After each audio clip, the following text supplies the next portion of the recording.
જૈન વિદ્યાર્થી મિત્રો, ટીએનની વનપાલની ભરતી આવી રહી છે એટલે જે લોકોને ચેસ્ટ ના થતી હોય તો આપણે આજે એક્સરસાઇઝ બતાવું છું, એને ફોલો કરજો. ચેસ્ટમાં ઇમ્પ્રુવમેન્ટ જરૂરથી આવશે. જય હિન્દ. જો પહેલી એક્સરસાઇઝ, હાથે હાથ મૂકી અને પોઝિશન લઈ લેવાની પુશઅપની, અને આ રીતે પુશઅપ મારવાના. હાથ પાછળ જવા જોઈએ, આ રીતે પૂરેપૂરા, ફેસ સ્ટ્રેટ, તમારી અનુકૂળતા પ્રમાણે જે સેટ આવે એ પ્રમાણે. બરોબર. હવે વાત કરીએ સેકન્ડ સેટની. તેની અંદર હાથ એકદમ શોલ્ડર લેવલમાં ખુલ્લા, આ રીતે. પછી અહીંયાથી બોડી ફેસ સામે, આ રીતે સ્ટ્રેટ. હાથને એકદમ 90 ડિગ્રી ખૂણો બનાવો છો, એથી બ્લોક કરી દેવાનો. તો આપણી જોડે 8 નો હતી, લાલ બ્લોક લીધા છે, તમે લોકો 8 થી કરજો.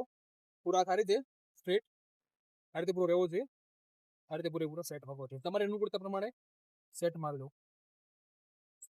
આ રીતે મૂકી અને આમાં પણ પુશઅપ મારવાના. બરોબર. અને આમાં આ જ રીતે જે પેલો સેટ મારવો એ રીતે આ રીતે ખુલ્લો કરી ચેસ્ટનો મારવાનો રહેશે. બરોબર. હવે આ પુશઅપની અંદર અપર, લોઅર અને મિડલ એ આપણે કોઈ ઉપરની જગ્યા હોય, બરોબર, તો ઉપર હાથ રાખવાના, પગ નીચે, એ રીતે પુશઅપ મારવાનું સેટ. પછી પગ ઉપર બે સેટમાં અને હાથ નીચે એ રીતે પુશઅપ મારવાનું. ઓકે. હવે એક પુશઅપ રહી ગયા છે, એટલે આપણે ડોલ્ફિનની વાત કરીએ. તો આ રીતે પૂરેપૂરું, એથી બોડી પાછળ, એથી અંદરથી પૂરેપૂરું નીકળી આ રીતે ફરી, આજે તમારી અનુકૂળતા પ્રમાણે સેટ લગાવવાના રહેશે.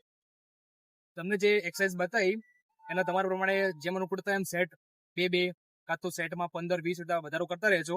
એ પ્રમાણે તમારામાં ઇમ્પ્રુવમેન્ટ આવતું રહેશે. જય હિન્દ.